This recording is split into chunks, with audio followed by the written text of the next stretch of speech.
The Broncos are just arriving in Kansas City tonight, probably getting cozy, waiting for the Yule log to be lit. Tonight in Boulder, this thing is going to be bigger than a Justin Bieber concert, bigger than watching Britney Spears lip sync in Las Vegas. Folsom Field is sold out. It was the night before the Broncos and the Patriots and all through the Rockies.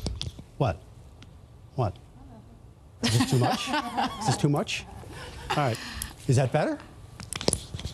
I don't care. I'm going anyway. Now, if it's Sunday night at Denver 7, that can only mean one thing. Broncos insider Troy Rank is here, and also the one and only Woody Page here at 123 Spear. 21 years ago, Ann Trujillo was 13, attending her first Colorado Avalanche hockey. That's true. 14. Okay. 1995 was the year the NHL landed in Denver. If you don't hear from me or Jeff Howe, first call is to Alcatraz. Back to you in the studio. Thank you, Troy. It looks a lot like Dirty Hold on a second. 415 area code, Molly? Voicemail. It was another NFL Sunday, but the Broncos, they had the day off. They played on Thursday, so that means they didn't play today. Well, that's sports. I'll see you next week. Just kidding. Just kidding. Now, if you've been out all day fighting the crowds for one of those hatchable things, or maybe a Cabbage Patch Kid, or a rock in a leather pouch, you probably didn't realize there were 12 NFL games today, and one in particular that would affect the Broncos' playoff chances. If the Bills could beat the Dolphins, that would help. Bills could win it in overtime, but Dan Carpenter goes Scott Norwood wide right from 45 yards. Then Miami gets their chance to win it, and Andrew Franks, good from 27. Dolphins win 34-31. They could get a wild card if the Broncos lose tomorrow to the Chiefs. Broncos fans also hoping the Holy Jags to beat the Titans in Jacksonville, and they did. Tennessee also lost their quarterback. Marcus Mariota broke his right leg on this sack. Wow, what a loss. The Jags, they dominate those Titans 38-17. In New England, the Patriots took another step closer to home field throughout the playoffs. Classic New York Jets. Everybody but the center was called for a false start. Even the referee is laughing. Can the Jets be relegated to the Canadian Football League immediately? The Pats humiliate Gang Green 41-3. They all heard, and this was an all-around team loss last night in San Diego. Every phase struggled. The offense was anemic, both running and passing the football, and the defense played well enough to keep the Broncos in it, but not well enough to win. A season-high 12 penalties, that didn't help matters either. It was brutal. For the second straight week, the Broncos defense gave up an opening drive touchdown. Then the Chargers followed up with that 7-minute scoring drive with a 10-minute drive that ended with a field goal. The Broncos offense had just one first down in the first quarter.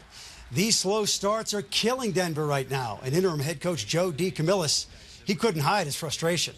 I'm sick to my stomach, man. I don't, it's sickening. Really help us a lot. Penalties and mistakes. Now, coming up at 6 o'clock, Coach DeCamillis, he met with the media this morning, and we have an update on when Gary Kubiak is going to be back at work. Top 25 hockey over at Magnus Arena. Number 3 DU and 18th ranked Omaha. Pio's down 2-0 in the second, but they make a play. Tarek Hammond sees Tyler McClellan backdoor tape to tape in the back of the net. 2-1 Mavs. But wait, there's more. Denver power play. Henrik Borgstrom is deadly with a coho. Puts this one where Grandma keeps the schnapps. Now that's a shot. It's tied at 2. Pioneers with tenacious forechecking. Dylan Gambrell buries it. DU scored 4 times in the second period. Pios, they are winners tonight, 5-3. This might be the greatest flop. By greatest, I mean worst flop of all time. Oregon's Dylan Brooks. His delayed reaction is priceless. I haven't seen acting this bad. Jean-Claude Van Damme, well, in anything. Yep. Brooks, he scored 19 points in the Ducks' win, but unfortunately, that is not going to be what anybody remembers about last night's game. Not good. There I go. That's a fail. That's a fail. Double impact, Jean-Claude Van Damme. Worse acting than that, though. Highlands Ranch native Troy Terry is having the best week ever. 2 days ago, his goal won the World Junior Hockey Championship for Team USA. This morning, the 19-year-old was back in Colorado with his DU Pioneer teammates. 7th round, Team USA with a chance to win it now. After scoring 3 shootout goals against Russia to get the Americans into the championship game, Troy Terry again!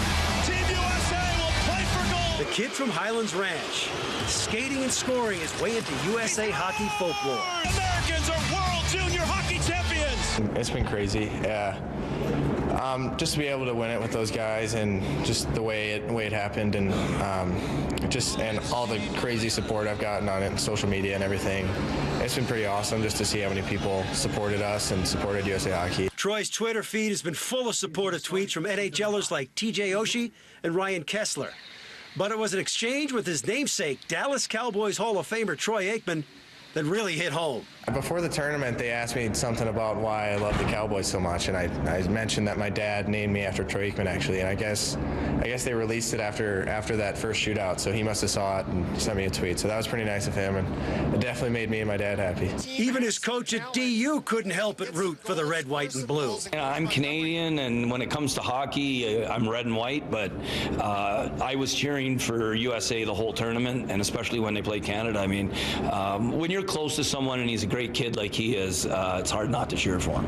Oh, it's weird to wear a cage. The sophomore was back at home with his teammates this morning, and they were giving him the business. I mean, these guys are my best friends, and I know they were so happy for me, and just to be able to come back and see those guys and just how they received me yesterday was pretty awesome. And the fact that he's a homegrown Colorado kid has just made this experience that much sweeter. I've gotten so much support about how people say I made Colorado proud or stuff like that. Really makes me happy, and just to know that people from the state that I love are noticing and proud and supported me was pretty cool. A great sense of pride for everyone in our program, and just really happy for him and it's going to benefit him for the rest of his life.